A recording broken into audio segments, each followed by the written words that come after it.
People hate to hear this because they want to eat what they want and just be able to do a few exercises. And unfortunately, that's not the way it works. A lot of what you're hearing simply isn't true. And you never have to follow advice that doesn't work for you.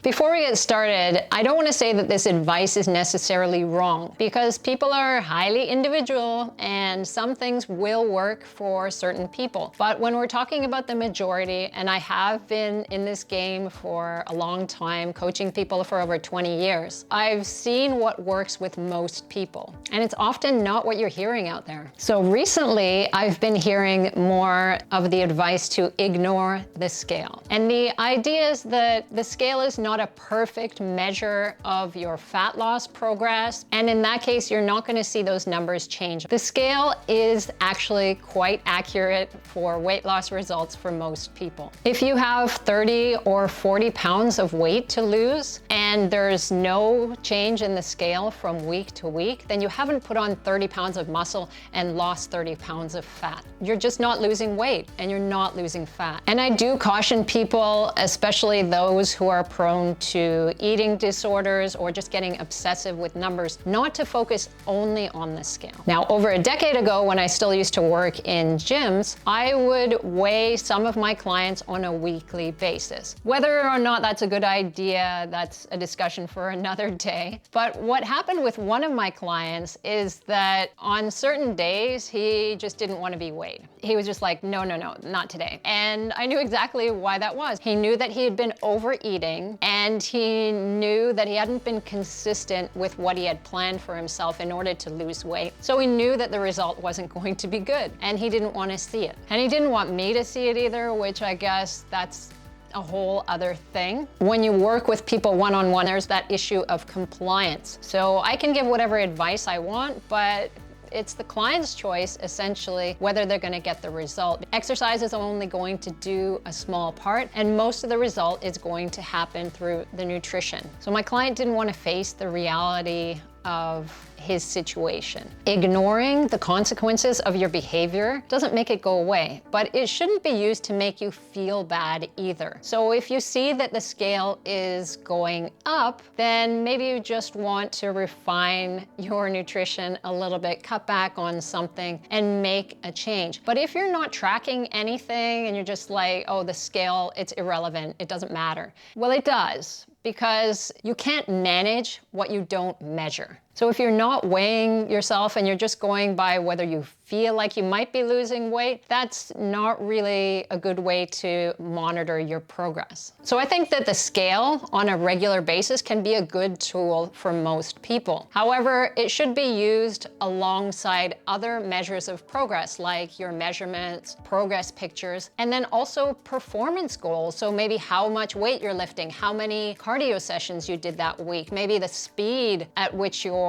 running, other things that can be goals rather than just weight loss. Because I don't think it should be purely outcome-based in terms of your goal. You should also have some progress goals that can make you feel better and keep you motivated along the way. And for some people, the scale is just not a good idea because they have a bad relationship with it and it makes them really nervous and upset. The scale may not be a good tool at all. Have you heard that you need to do lots of cardio to lose fat? Well, you don't. And that's not to say that cardio can't be a contributor to fat loss. It can certainly help you get into a calorie deficit, particularly if it's used in conjunction with a calorie-restricted diet. And you don't need to do a ton of cardio. I always recommend that people stay physically active so they feel stronger and more energetic, and that tends to increase motivation and make you feel good about your choices and your lifestyle. Cardio does help you burn calories, and it's good for your heart. And hopefully you're concerned about your health as well. But people get too fixated on cardio for fat loss or weight training for building muscle. The reality is that nutrition is going to make the biggest difference with your fat loss. I generally say 80 to 90% of your weight loss result is going to be down to your diet. People are always looking all over YouTube for the perfect exercise to get six-pack abs. You might want to check out this video if you're interested in that. But I always preface it by saying that most of the result of getting abs is down to getting leaner through an appropriate diet. So if you're still carrying a lot of fat over those abs, you're never going to see them. So while cardio may help you on your fat loss journey, it's not necessary in order to lose fat. You can do no cardio at all and still lose fat. You can do no cardio at all and still have a visible six-pack. I've gone through phases in my training where I didn't do any formal cardio, still tried to stay active by walking. I was just doing weight training and keeping a close eye on my calories and my diet. And I was able to be quite lean without cardio. I'm not saying that skipping cardio is the best way to lose weight. Research actually shows that a combination of exercise and a calorie-restricted diet is the best option for long-term weight loss, and that's what I encourage you to do. And a combination of cardio and weight training also seems to be best for long-term weight loss. But strictly speaking, you don't need cardio for fat loss. So if you can't do it for some reason, don't worry. You can still lose fat, you can still lose weight. Tell me a little bit about your journey right now. What kind of combination of training and exercise are you doing to get your results? And here's another bit of advice you can safely ignore and still lose weight. You need to cut carbs. I've heard so many people say, I need to lose weight, I need to cut my carbs. And this one kind of gets me a little bit because low carb was actually what got me to long-term balancing my diet and being able to stay lean without doing anything extreme. It kind of got me in control of my weight after years and years of yo-yo dieting and just trying to manage my weight. And low-carb diets do help you lose weight quickly initially. Some of that is going to be water weight, but the main thing that they do that's helpful is they help manage your appetite and your cravings, especially cravings for carbs. Having less of a desire to eat naturally leads you to eating fewer calories. And that's essentially what's going to get you your fat loss, is being in a calorie deficit, your body burning off more calories than you're taking in the form of food and drink. But when high carb and low carb diets are equated for both calories and protein, then research shows that they're equally successful for weight loss. You don't need to be low carb in order to lose weight. It is a helpful strategy for many people, or like me, some people can start off there and then slowly increase their carbs as they're better able to manage their appetite and their cravings. But low carb does not automatically equal weight loss. Let's talk about the word carbs. It's short for carbohydrates, and you know what's a carb? Vegetables, fruit, beans, grains, and legumes. Although beans and legumes tend to also have fat, they're primarily carbs. So a lot of healthy recommended foods have carbs. So it's not really the carbs themselves that are an issue. I did a video about how you can include bread in a weight loss diet.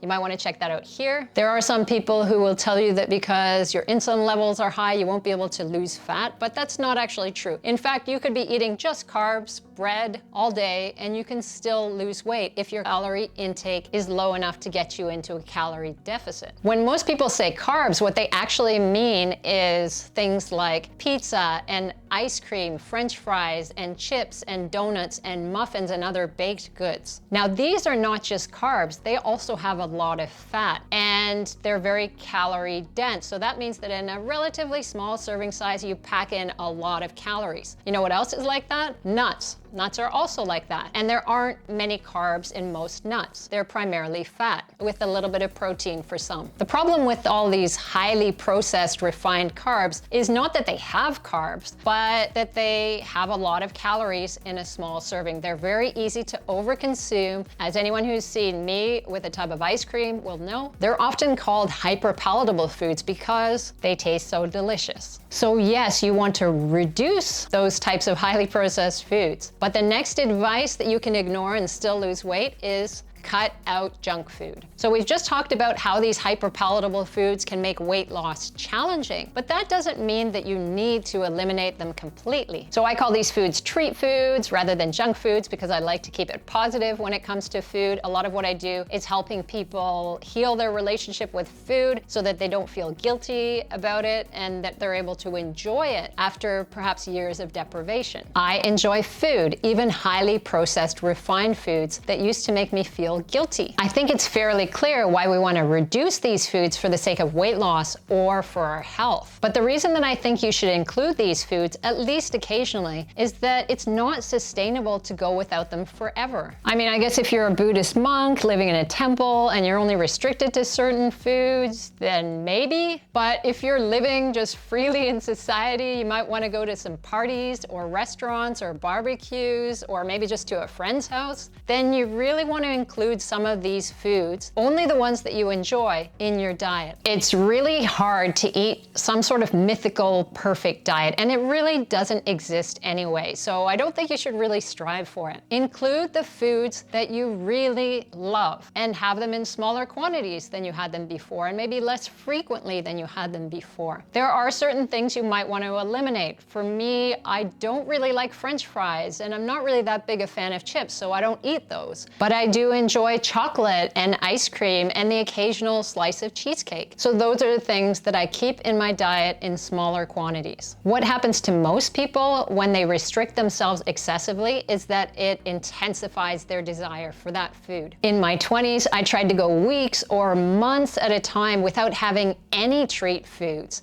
just through sheer force of will. And what happened was that I became increasingly preoccupied with food. I used to think about it all the time. I used to dream about having those foods. And eventually I would end up binging on large quantities of those foods. Then I would try to restrict myself again, and it was up and down for many years. Before I realized that if I allow myself smaller amounts and don't feel guilty about it, then I can have a better long-term result. So now I enjoy these foods fairly regularly without guilt. And I cannot emphasize that last part enough, because guilt does nothing good for most people. It only makes you feel bad about yourself. A lot of us, when we feel bad, we eat more food, particularly our favorite comfort foods. So it's not a cycle that's going to help you. And spoiler alert, I'm leaner. I get to enjoy the foods that I love in smaller quantities, and it's far less stressful. And the last weight loss tip that you can ignore is eat more often or at specific times. We used to think that you needed to eat more regularly in order to stoke your metabolism. That was the terminology that went around for a while. Now, recent research has shown that it really doesn't matter what time of day that you eat. You don't need to eat many meals in order to lose weight. Your metabolism is just going to keep humming along. What really matters is what's convenient for you in terms of the timing of the meals. I tend to go with 3 meals and maybe 1 snack, and that works for me. It's the overall calories that you consume over the course of the day that really matters. So eat later in the day if you really want to. You can eat later at night, even carbs, and you're not more likely to store them as fat than if you ate them early on in the day. People still have the idea that you have to burn those calories off during the course of that day, but you don't need to. Your body will balance things out over time. The one thing I do normally recommend is keeping your last meal about 2 to 3 hours before you go to bed.